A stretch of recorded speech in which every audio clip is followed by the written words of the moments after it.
A young girl, torn from the borderlands of Eastern Europe, would one day become the woman who made the Ottoman Empire tremble. In 16th century Istanbul, beneath golden domes and within walls no army could breach, there lay a hidden world few dared to speak of: the Sultan's harem.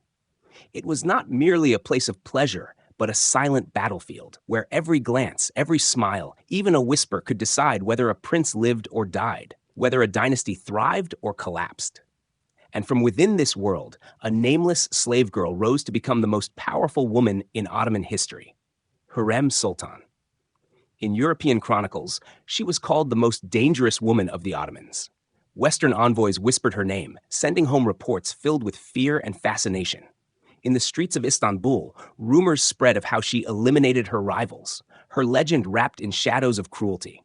And for generations, Hürrem was remembered not simply as a consort, but as a nightmare cloaked in the body of a queen. Yet, that is only one side of the story. Look closely, and another truth emerges. A girl stolen from her homeland, thrust into a world that was never meant to be hers. Instead of breaking, she endured. With intelligence, with patience, and yes, with love, she carved her path. In a game where women were meant to be pawns, Hürrem became a player. Whether you despise her or admire her, that alone makes her one of the most formidable and unforgettable women in history. So, let us turn back time, unlock the iron gates of Topkapi's harem, and step into a story as beautiful as it is merciless. If you're looking for the beginning of a grand story, it doesn't always start in gilded palaces or amid the thunder of war drums. Sometimes it begins in a place so small, so seemingly insignificant, that no one at the time could have guessed its importance: a village in Ruthenia, the rugged land between what is now Poland and Ukraine. There, sometime in the late 15th or early 16th century, a girl was born. Western records call her Anastasia, others call her Alexandra, but history would come to know her by a name that the world would never forget: Roxelana, the woman from the land of Rus. Her childhood was likely no different from that of countless other peasant children. Endless wheat fields swaying in the wind, low wooden cottages, modest church ceremonies where the peal of bells drowned out the whispers of poverty.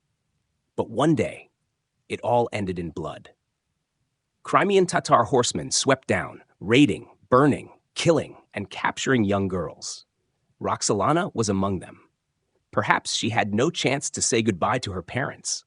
Perhaps she screamed in despair as she was tied to a saddle, but from that moment, her fate veered onto a path that would change the world. Driven hundreds of miles from home, she was dragged to the slave markets. These markets didn't deal in gold or silver. They sold human beings. Through the invisible chains of international trade, the girl from Ruthenia found herself delivered to one of the largest slave centers of the age, Constantinople, the beating heart of the Ottoman Empire. Imagine, for a moment, being a village girl suddenly thrown into the greatest city of the Islamic world. The dome of Hagia Sophia glittering in the sun, streets choked with merchants, spices, war horses, and the salty air of the Marmara Sea. Yet for Roxelana, this was not a marvel. It was a prison. From here on, she no longer had a name of her own, no homeland, no freedom. She was sold into the harem of Topkapi Palace. Outsiders might imagine the word harem as silken cushions, music, rose gardens, and intoxicating nights. The truth was far harsher. It was a world ruled by iron laws, harsher than any battlefield. Hundreds of women lived crowded together, all clinging to a single dream: to catch the Sultan's eye. In that ruthless contest, failure didn't just mean losing hope, it could mean losing one's life. At the top stood the Valid Sultan, the Sultan's mother, who wielded absolute authority. Beneath her, black eunuchs monitored every movement, every conversation. Every laugh, every tear, every stolen glance was noted. A misplaced word could bring a death sentence. It was into this world that Roxelana was cast, like a lost bird among predators. She had no family name to protect her, no noble patronage, no training in seduction like the Circassian or Persian beauties raised for this life. She was nothing but a peasant girl, torn from the fields of Ruthenia. Yet here, something extraordinary in her began to shine. They say she was not the most beautiful in the harem. Compared with the famed Circassian or Persian women, her looks may have seemed unremarkable. But she possessed a weapon no one else had: wit, charm, and a rare ability to make others laugh. In a world poisoned by deceit and rivalry, laughter could cut sharper than any dagger. At that time, Suleiman was 30 years old, newly ascended to the throne, filled with ambition and power. Nights in the harem had long become a dull routine, faces of concubines blending into one another. Until he met Roxelana. No one knows the exact moment their eyes first met, but from then on, everything changed. She did not act the part of a meek, submissive slave, nor did she vanish into silence like so many others. She spoke boldly, playfully, even daring to tease the Sultan, and most importantly, she made him laugh.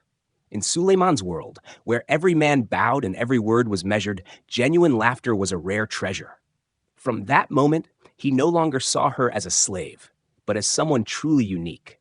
Whispers began to spread through the harem. Roxelana was summoned by the Sultan more often, and then more often still. From an anonymous captive, she rose to a place none could have predicted. Mahidevran, Suleiman's former favorite and the mother of his son Mustafa, saw the danger, and tension began to ripple through the walls of Topkapi. But before the conspiracies and bloodshed that would follow, one truth must be acknowledged. Roxelana's ascent was not built on beauty, but on intelligence. She knew when to be gentle and when to be firm, when to remain silent and when to speak. It was the art of survival, and it would lift her from the lowest rank to the highest heights. When she was given the name Hürrem, meaning the joyful one, it was no longer just a nickname. It was a declaration. The Ruthenian slave girl had become the Sultan's source of happiness, and at the same time, the source of fear for every other woman in the harem. For in a world where power depended on a man's love, Hürrem now held the most precious prize. From that moment, a new road opened, a road that would take her from captive to queen without a crown, from a stolen peasant girl to the woman who would forever alter the course of the Ottoman Empire. In the grand courts of the Islamic empires, love was often a dangerous luxury, an indulgence that sultans were not expected to show. For a man like Suleiman, ruler of a realm stretching from the Danube to the Arabian deserts, one might think his legacy would consist only of imperial decrees, conquests, and executions. And yet, in the earliest years of his reign, something unexpected entered his world, something no one could have imagined. A love affair with a concubine of the harem. The bond between Suleiman and Hürrem shattered every convention of Topkapi. A sultan could favor many women, linger briefly with one, and then move on without a second thought. But Suleiman never forgot. He returned to Hürrem again and again. Nights in the harem, once dull and repetitive, became endless conversations where she not only listened but debated, not only charmed but challenged him. In her presence, Suleiman was no longer an untouchable sovereign. He was a man allowed to be vulnerable. We know this not just from rumor, but from his own hand. The letters Suleiman wrote to Hürrem still survive, and reading them, one feels the iron of a ruler's heart melting into something tender. He called her my dearest companion, the shining star in my darkness, the joy of my heart.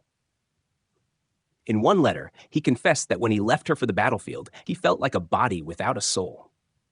These are not the words of a sultan commanding an empire, but of a desperate lover. Picture it for a moment, the ruler of millions, hailed by the Janissaries as the great Padishah, sitting at a wooden desk by the light of an oil lamp, hands trembling as he writes fervent words to a woman. In a world of absolute power, love was not only romantic, it was perilous. What made this love truly extraordinary was how it broke with tradition. Before Hürrem, no concubine had ever been raised to the status of legal wife. A sultan's only legitimate consort was his throne itself, while the harem remained a wellspring of heirs and fleeting pleasures. But Suleiman rewrote the rules. He married Hürrem, openly named her his wife, and in doing so shook the foundations of the empire. For the Ottoman elite, this was madness. They saw an empire bending under the will of a single woman. For the people, it was a scandalous tale, whispered in the bazaars of Istanbul. For the other women of the harem, especially Mahidevran, it was a mortal wound. From that moment on, Hürrem was no longer just a rival. She was the living emblem of a new order. Why would Suleiman do this? Love played its part, certainly, but there was something more. By marrying Hürrem, he transformed what might have been seen as a weakness into legitimacy.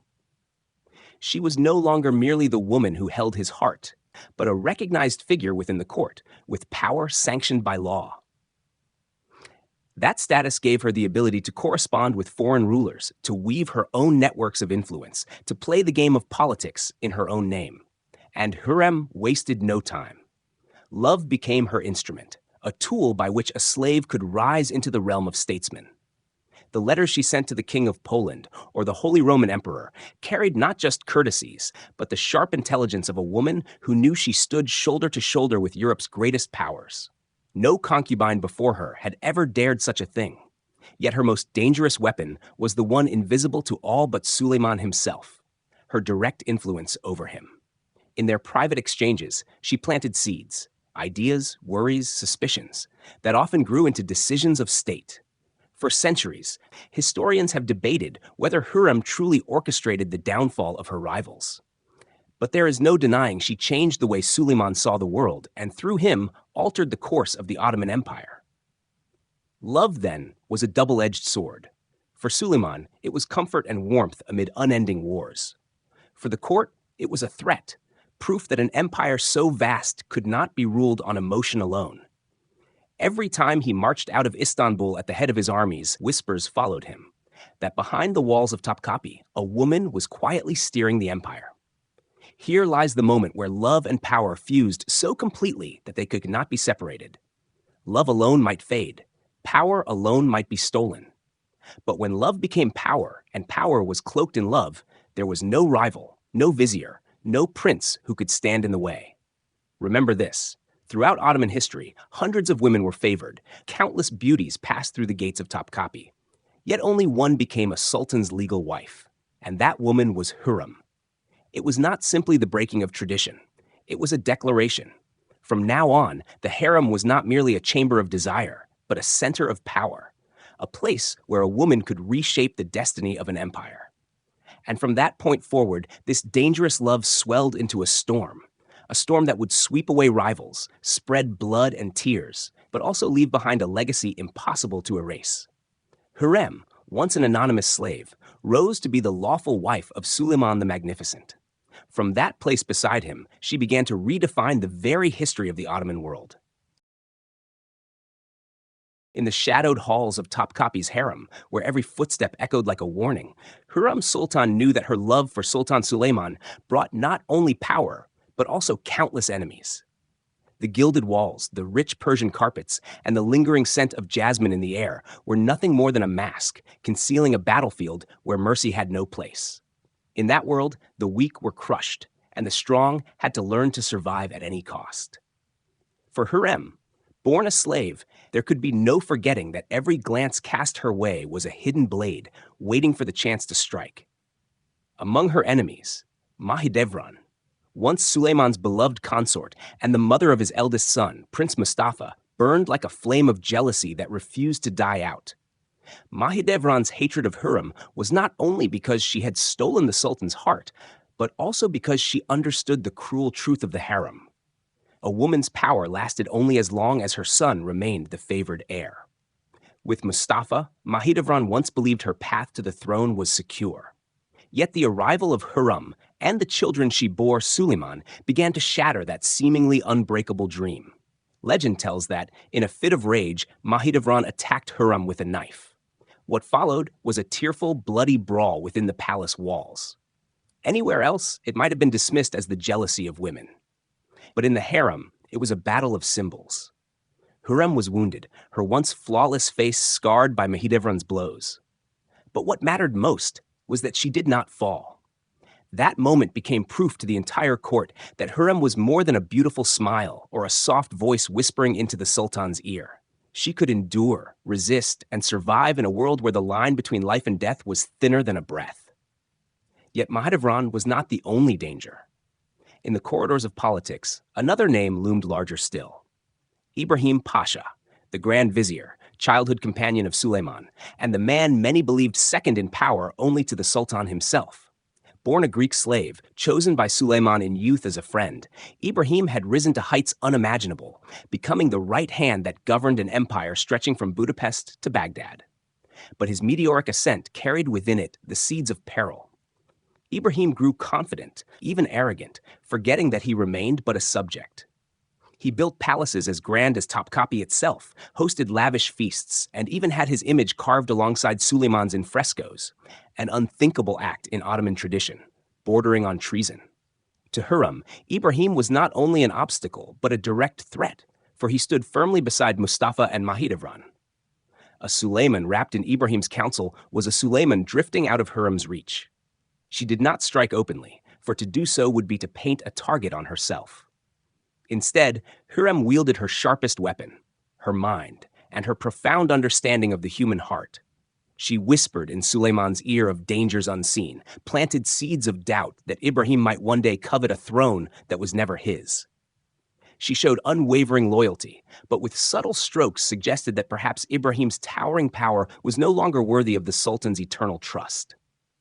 Suleiman's love and admiration for Hürrem ensured her whispers never fell into silence.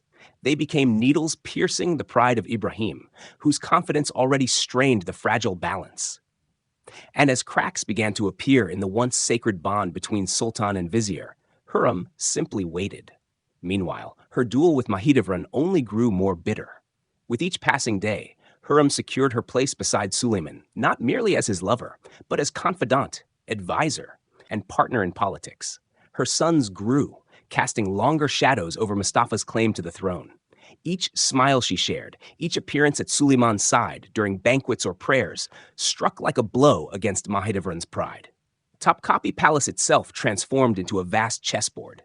Mahidevran and Mustafa, fortified by Ibrahim's might, stood on one side, while Hürrem and Suleiman, bound by love and trust, stood on the other. In this game, no move could be careless, for even a single mistake would mean ruin.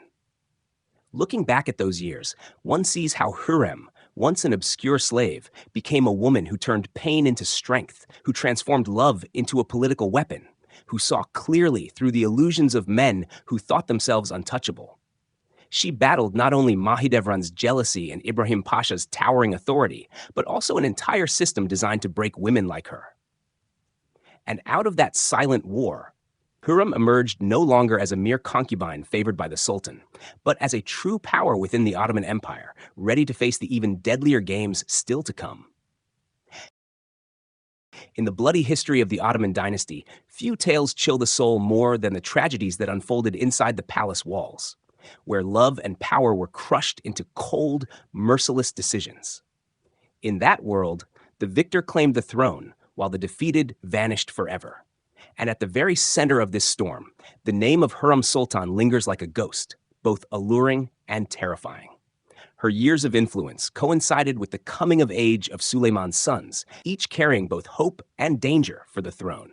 By Ottoman custom, when a prince ascended to power, his brothers were often eliminated to prevent civil war. That meant every child born in the harem carried within them a silent death sentence, waiting for the day when a merciless choice would be made. Among them, Mustafa, son of Mahidevran, shone brightest. Gifted, adored by the army, beloved by the people, Mustafa had everything it took to become a great sultan. But that very brilliance threatened the futures of Selim and Bayezid, Hürrem's sons. And in a world where only one throne existed, a mother's love could prove deadlier than any army. Whispers tell us that Hürrem never stopped murmuring in Suleiman's ear, planting seeds of doubt. She could not openly command, could not directly oppose Mustafa, but she knew how to make Suleiman's heart waver. A letter, a warning, a subtle hint of rebellion. No proof was needed. It was enough to let Suleiman, the conqueror of Europe, begin to fear his own son. The soldiers, however, saw Mustafa as their future king, a warrior fit to carry his father's glory forward.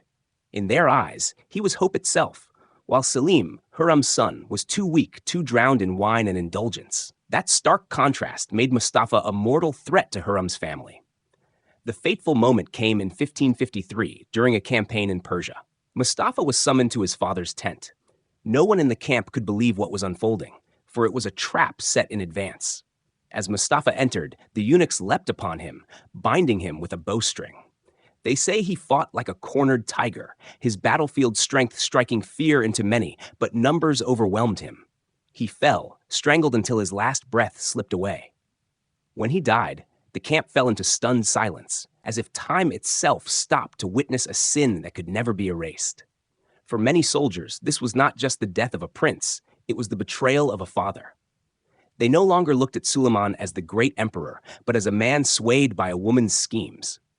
Hürrem's name was whispered with venom, witch, enchantress, the one who turned Suleiman's heart to stone and sacrificed Mustafa to secure her son's future. Imagine for a moment being Suleiman, a father, a king, a husband. He chose fear over love. And that is the terror of power. It forces choices that haunt a man for the rest of his life. After Mustafa's death, the empire trembled. His loyal soldiers rebelled, many weeping, cursing the palace.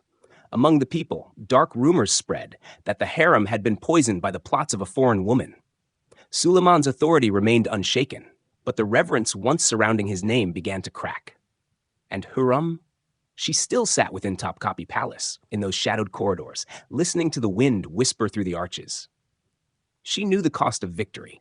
Mustafa was gone, but the hatred of an empire lived on. To many, Hürrem was no longer simply a queen without a crown, but the embodiment of a nightmare. You might wonder, did she regret it? History offers only silence. No confession, no letter, no words of remorse survive. But perhaps that silence is what makes the story so haunting. For in a world where love, power, and life were woven into a web of death, victory often meant being cursed forever. That was the price of blood in the Ottoman dynasty, where a mother's love could rewrite the fate of an empire, yet also carve a wound that would never heal. Behind the towering walls of Topkapi Palace, where one might expect only the fragrance of spices, the sound of music, and the beauty of women as radiant as the full moon, something far more profound was unfolding. What began as a space of leisure and luxury slowly transformed into a hidden center of political power. And at the heart of this transformation stood one woman, Hürrem Sultan. By this point, she was no longer the Ruthenian girl kidnapped from a distant land, nor merely the most beloved consort in the Sultan's harem. She had become a true force within the Ottoman court.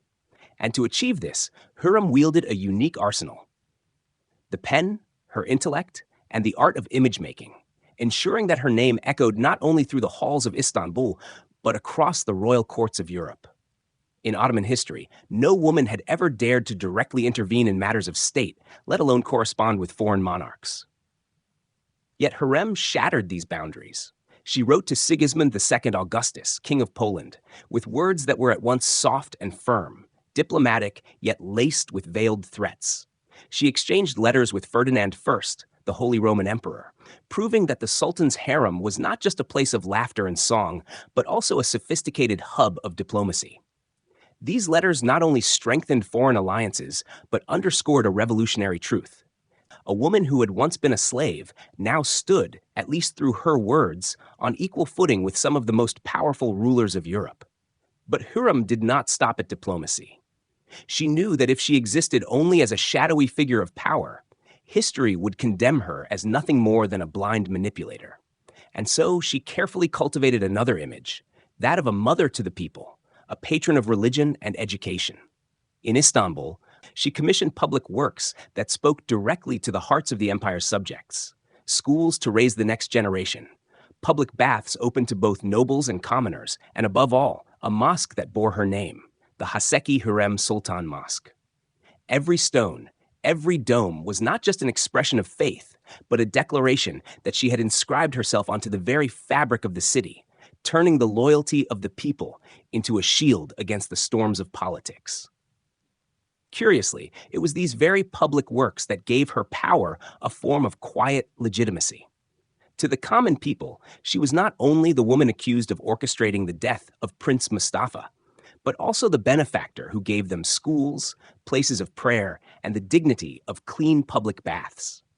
If her influence within the palace stirred resentment and hatred, her influence beyond its walls softened the blade of public opinion, forcing people to acknowledge her as an indispensable part of the empire's life. The harem, once dismissed as little more than a pleasure garden, under Hürrem's hand became a secret nerve center of power. The women within it were no longer just servants or ornaments, but gradually formed a network of intelligence, messengers, and even unofficial envoys. Historians call this the beginning of the Sultanate of Women, an era lasting nearly a century, during which women of the imperial harem could shape and even decide the fate of Ottoman policy. What is astonishing is that all of this began with Hürrem. No woman before her had ever sat beside Sultan Suleiman in matters of state. No one had dared to intervene in succession disputes, and certainly no one had signed letters addressed to European kings. Hürrem opened a door through which other women, like Hürrem Sultan and Turhan Sultan, would later walk, leaving their own indelible marks on history. This legacy has fueled centuries of debate. Was Hürrem a ruthless schemer turning love into a political weapon, or was she a reformer, a pioneer who expanded the role of women in a fiercely patriarchal world? One thing, however, cannot be denied. Hürrem transformed personal tragedy into a new dynasty of influence within Ottoman politics. She began as a commodity, sold into the harem, became the legal wife of the most powerful ruler of the 16th century, and ultimately rose to the rank of a political figure whose influence stretched beyond borders. Despite slander, curses, and the hatred of the army, her legacy remains tangible, in stone and ink, in memory and myth, in the daily lives of millions who lived under the Ottoman rule. Perhaps that was her greatest triumph. To step out from the shadow of being merely a lover or a wife and emerge as an independent historical figure. From within the darkness of the harem, she pulled the light of power toward herself, leaving behind an era that history could only name after the women who shaped it, the Sultanate of Women. And in the end, one realizes that her power did not come only from beauty or charm, but from vision, the understanding that an empire could endure not solely through swords and armies, but also through domes and stones, and through the intelligence of those most easily dismissed. The final years of Hürrem Sultan's life were a living paradox, a woman cloaked in the brilliance of power, while her body slowly gave way to illness and age. Once she had bent an empire to her will, once a single glance could send tremors through the harem, and yet now she faced the slow, inevitable decline of her own strength. But unlike many consorts before her, who, when stricken by sickness or age, were cast aside and forgotten, Hürrem remained central to the machinery of the court.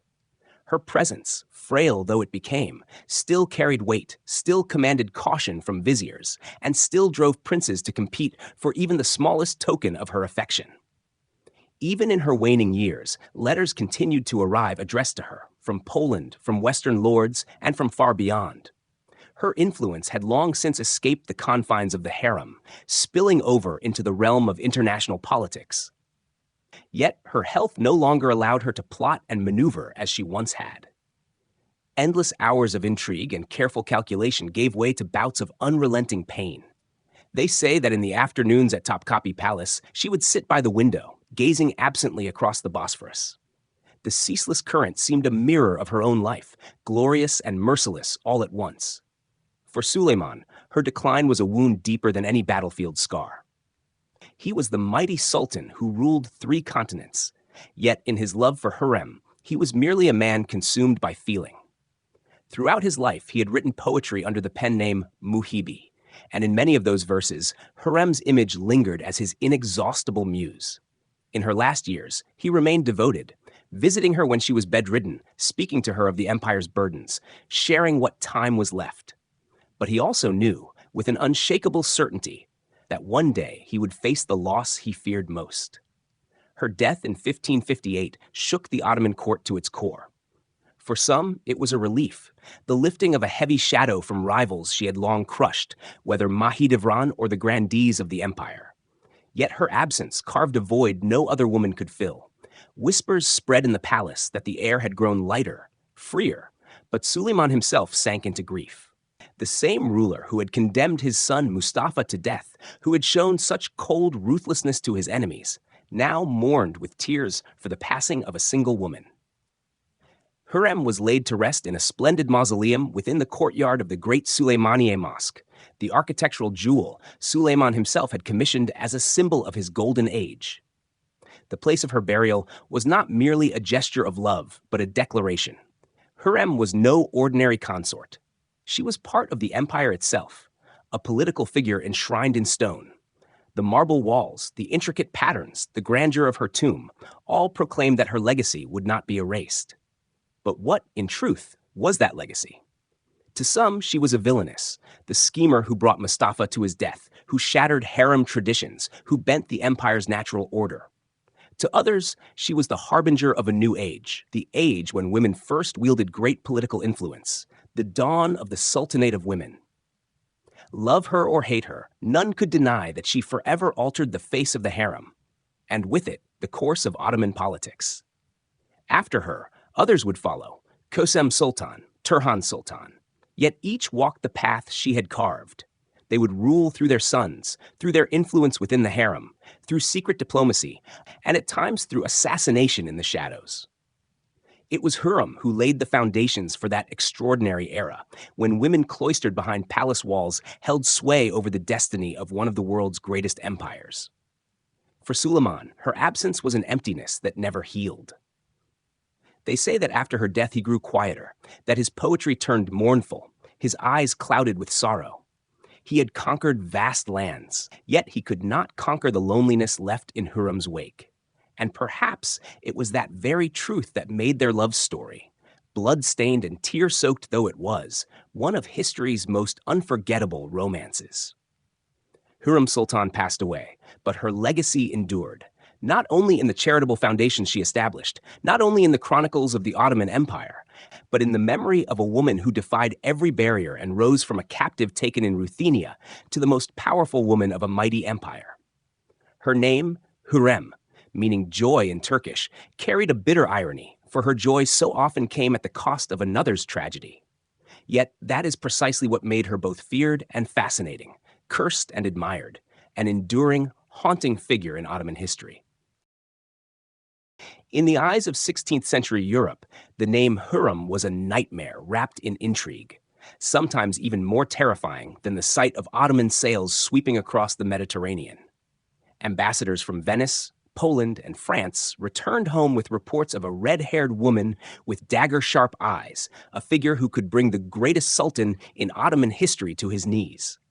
Their dispatches spoke of her in words dripping with suspicion. The Witch of the East, the most dangerous woman in Europe. In the European imagination, Hürrem was no longer a consort, but a sorceress seated at the heart of Topkapi Palace, whispering venom into the Sultan's ear, sparking wars at distant frontiers, with nothing more than the touch of her blood-red lips. Yet within Ottoman society itself, the reflection was starkly different. To many Ottomans, Hürrem was not the mysterious figure conjured up in foreign letters, but a woman who dared to break every unspoken law. A slave from the northern lands who boldly stepped out of the harem, a place where, for centuries, women had been confined to silence. She wrote letters to the King of Poland, corresponded with the Holy Roman Emperor, consulted with the Sultan on matters of state, and established schools, mosques, and public baths that bore her name. For the conservative elite, such acts were nothing less than an affront to the very foundations of the empire, a place where power was meant to remain firmly in the hands of men. And so, even after her death, the story of Hürrem was retold with a sneer, as if to remind posterity that every turmoil in the palace, from the death of Prince Mustafa to the bitter rivalries within the dynasty, had her hand behind it. But time has a way of softening the edges of prejudice. As the dust of suspicion settled, a different Hürrem began to emerge. Beneath the cloak of a so-called enchantress was a woman who had risen step by step from the condition of a slave, transforming weakness into a weapon, turning the harem from a gilded cage into a center of political power. She also left behind one of the most extensive networks of charitable works built by a woman in Ottoman history, mosques, hospitals, and schools that endure to this day. These monuments, glowing in the Istanbul twilight, testify that her influence was not woven solely from blood and intrigue, but also from the memory of generations who lived within her legacy. The name Hürrem, or Roxelana, as Europe called her, thus remains suspended in the gray zone of history, both cursed and celebrated. To some, she was the most dangerous woman alive, dragging a mighty empire into bloody rivalries. Yet to others, she was the beginning of what history would call the Sultanate of Women, an era when the harem's women wielded power over the throne itself. Through it all, Hürrem carved her name into history as a living paradox, a woman who rose from the anonymity of slavery to become a symbol of both power and fear. And perhaps that is precisely why she has never been forgotten, long after all those who once branded her a witch have crumbled into the dust of the past.